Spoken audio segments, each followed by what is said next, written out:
sungai, danau, jadi awan, menggumpal. Assalamualaikum warahmatullahi wabarakatuh. Terima kasih sahabat, masih bersama Salwin Channel. Kita di gedung Serbaguna SMA Negeri Titian Teras Jambi mengikuti kegiatan kreativitas siswa kelas 12 SMA Negeri Titian Teras Jambi di akhir masa-masa keindahan mereka di sekolah ini. Bersama Salwin Channel, kita ikuti keseruan kreativitas mereka. Jangan lewatkan konten yang indah ini.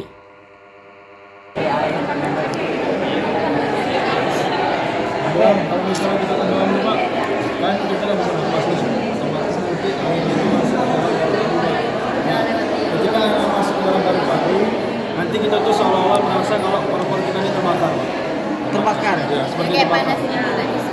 Karena terisi oleh air tadi. Bukan dingin jadi ya, bukan? Balik. Balik Pak.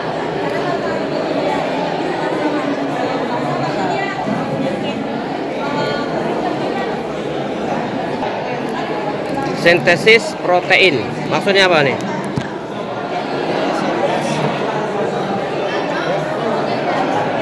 Jadi Ya, Bapak boleh tahu dijelasin. sendiri- Jadi Bapak tahu sendiri kan kalau misalnya sintesis protein itu, Ya. protein itu diperlukan buat tubuh, buat mencocokkan enzim, terus juga buat apa namanya transfer molekul. Ya. Pokoknya banyak lah Pak. Tapi kan di sini kita perlu tahu Pak, sintesis protein itu ya proses awal pembuatan protein atau penerjemahan proteinnya. Jadi di proses penerjemahan proteinnya itu ada dua proses atau dua tahapan Pak. Yang pertama itu ada transkripsi. Transkripsi itu sendiri ada 3 tahapan itu Pak. 3 tahapan. Pertama ada tahapan elongasi, terminasi sama transkripsi itu sendiri Pak. Jadi ada transkripsi itu sendiri terjadinya di nukleus Pak, di inti sel. Itu tuh awalnya mencetak DNA menjadi RNA Pak. Nah, habis dari DNA menjadi RNA ada lagi proses translasi. Proses translasi itu sendiri itu terjadi di ribosom, menerjemahkan RNAD jadi proteinnya Pak. Di sini Pak. Oh ya. Diterjemahin jadi asam amino atau proteinnya Pak. Habis itu jadilah polipeptida. Nah, untuk alat peraga kami sendiri tuh ini Pak, berupa program yang menerjemahin sintesis protein. Oh, di situ ya. Mana contohnya coba? Nih di Carlos. Tentunya kami pakai ATG, terus ACG, AGG, terus ATA Pak. Jadi ada sense, antisense, koden, antikoden Pak. Nah ini Pak asal. Mantap. Terus cara mereka bisa terganti gitu Pak dengan rumus yang ada di sini Pak. Ini kamu bikin nih? Ya. Keren deh. Ayo kita keliling Pak. Ya, makasih Naya. Terus berkreasi dan berinovasi. Belum dipakai? Belum. Ini apa lagi nih? Sintesis sama ya? Ini gen Pak. Gen. Siapa penjelasannya? Moderatornya sama nih? Gibro. Moderator jubirnya nih. Jadi kami di sini tuh membuat alat peraga untuk memperagakan mengenai proses dari hasil sintesis protein, Mbak. Oke, kamu terus jelasin ya. Ya, jadi sintesis protein ini kan itu tentang pembentukan partikel protein dalam tubuh. Nah, sumber dari partikel protein tadi itu berasal dari DNA. DNA. Ya, yang ada dalam sel-sel kita masing-masing nih. Nah, DNA yang tadi itu terdapat di dalam sense di sini, Mbak. Sense di sini adalah salah satu bagian yang terdapat di dalam DNA. Di dalam sense ini terdapat kode-kode genetik kita sendiri, Pak. Nah, kode-kode genetik ini tadi akan mengalami beberapa kali penerjemahan oleh kayak bagian-bagian dalam tubuh kita, Pak. Nah, salah satu itu oleh RNA.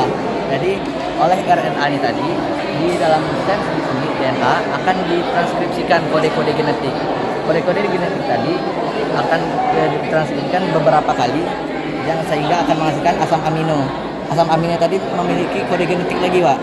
Nah, kode genetik itu terdapat dalam kodon. Kodon. Ya, dan kodon. Nah, kode-kode ini itu kayak AUG, AG, GUC, CAU, dan UGA. Ini akan menghasilkan protein yang berbeda-beda, Pak. Ini ya. Ya, ini untuk proteinnya. Nah, ini protein yang akan dihasilkan dari proses hasil sintesis protein tadi. Oke. Nah, jadi presentasi kami di sini yaitu untuk menjelaskan tentang bagaimana perubahan-perubahannya yang terjadi mulai dari DNA Ya. sampai ke proses pertengahannya hingga hasil akhirnya menjadi ini, Pak. Oh. Ya, jadi misalnya begitu nanti, Pak. Nah, jadi kan dalam salah satu tubuh kita tuh ada protein kayak di sini kayak leusin, serin, tirosin, nah, Dan seterusnya.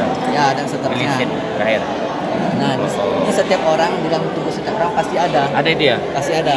Tapi mungkin memiliki jumlah kadar yang berbeda-beda. Jumlah kadar yang berbeda-beda tadi tergantung pada bagaimana cara hidup dan bagaimana dia dalam kehidupan sehari-hari tadi, Pak. Itu akan mempengaruhi DNA-nya tadi, kode genetik DNA. Tergantung pola hidupnya ya? Ya. Oke. Makasih, sukses selalu ya. Keren kalian nih. Ini adalah salah satu contoh dari pekerja kami, yaitu kami itu bernama sel. Nah, sel ini adalah unit terkecil penyusun makhluk hidup yang berfungsi sebagai tempat prosesnya makhluk hidup. Nah, di sini ada sel tumbuhan sama sel hewan. Jadi ini adalah bagian terpenting dari makhluk hidup, Pak.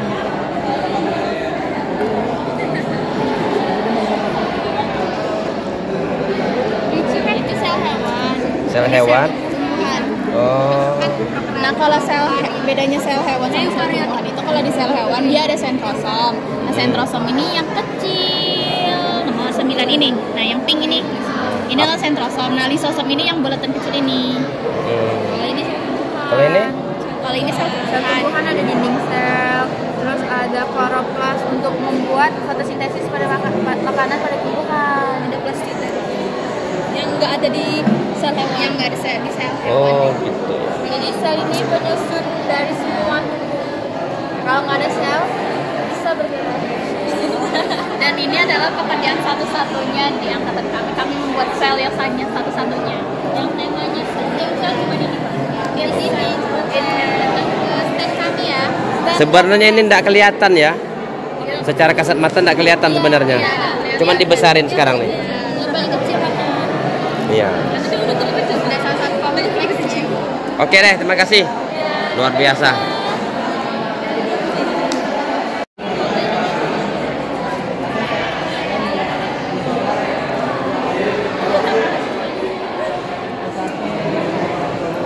Ini yang namanya sel.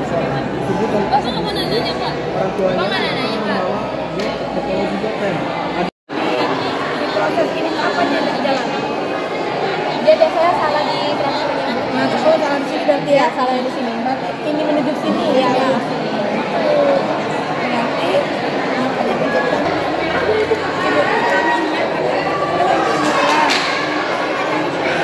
makanya penciptaan Apa belum?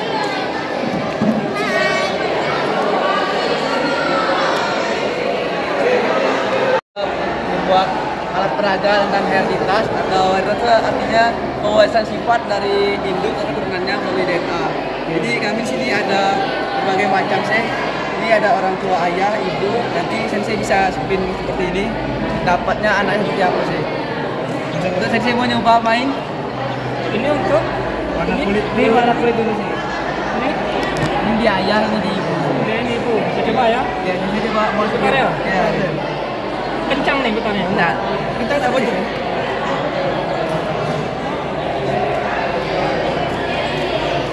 Ayah dapat kulit terang sih. Ya, sih. Yang ini Sekarang ibu lagi. Sekarang ibu lagi sih. Ini maksudnya penjelasannya gimana? Jadi Ini dinamakan seperti yang diketahui, air yang turun akan berkumpul kembali, misalnya di sungai, di rawa, di danau, bahkan di gunung. Nah, air yang berkumpul tadi akan mengalir kembali sebagai tubuh air utama. Jadi air itu nanti dia nyerap lagi ke tanah, ke tumbuhan, nanti dia masuk ke sini dia berkumpul lagi di sini, nanti dia lama kemana kan mengalir lagi ke laut. Ya, terutama dari sungai. Jadi dia kan dari hulu ke hilir gitu ya, sampai ke laut lagi. Nanti prosesnya itu akan berulang-ulang terus. Jadi air itu jangan terus.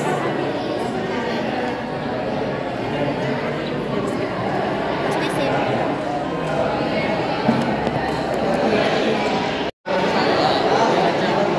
Oke, boleh jelaskan nih siapa jubirnya nih?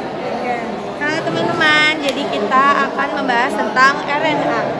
RNA singkatan dari Asam ribonukleat. Nah, jadi RNA itu adalah polinukleotida yang ukurannya lebih pendek dari DNA, terdiri atas satu rantai saja atau single helix. Beda dengan DNA, kalau DNA memiliki 2 rantai atau double helix.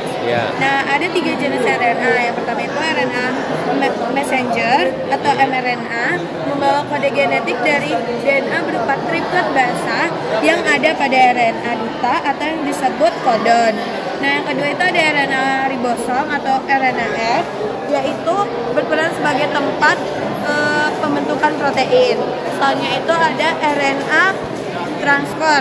Nah, RNA transfer ini adalah untuk menerjemahkan kodon menjadi asal amino dan mengangkatnya ke permukaan ribosom saat translasi. Nah, seperti inilah contoh dari RNA.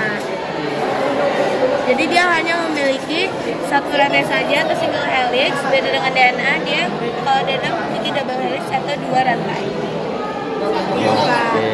Nah, terus juga kalau dari gugusnya, RNA tidak memiliki gugus T, hanya memiliki A, G, U, dan C. Oke, mantap. Sukses selalu nak. Terima kasih. Oke, ini ada karya yang lain lagi. Boleh menjelaskan nih? Assalamualaikum warahmatullahi wabarakatuh. Waalaikumsalam. Selamat datang di stand sistem peredaran darah. Oke. Jadi dari sistem ini terdiri dari 3 komponen utama. Yang pertama adalah paru-paru, jantung, lalu organ di seluruh tubuh. Yang akan divisualkan seperti ini. Pertama, darah yang bersih atau darah yang penuh akan oksigen dari paru-paru akan diedarkan melalui pembuluh darah vena pulmonalis ke jantung, turun ke jantung yang kami visualisasikan sebagai warna merah. Darah yang penuh oksigen. Lalu darah ini akan bermuara ke serambi kiri dan turun ke bilik kiri. Lalu darah tersebut naik ke aorta. Dan akan disalurkan lagi ke seluruh tubuh. Seperti otak, lambung, ginjal dan sebagainya, kecuali paru-paru lagi. Setelah organ tersebut menyerap oksigen yang terkandung dalam darah, akan menyisakan karbon dioksida yang kami presentasikan berwarna biru. Ini darah yang penuh akan karbon dioksida. Darah yang penuh akan karbon dioksida akan dipompa kembali ke jantung melalui vena cava superior. Lalu akan turun ke vena cava inferior. Lalu akan bermuara ke paru-paru. Naik melalui arteri pulmonalis. Lalu di paru-paru ini akan terjadi yang namanya pertukaran zat karbon dioksida dan oksigen, di mana karbon dioksida akan dilepaskan oleh paru-paru dan akan digantikan dengan oksigen atau darah bersih yang akan siap diedarkan lagi ke seluruh tubuh, dan siklus tersebut akan berulang-ulang selama seumur hidup. Terima kasih. Luar biasa kamu menguasai materi ini. Yang lain juga menguasai ya? Oke, makasih ya. Jelas sekali penjelasannya. Thank you.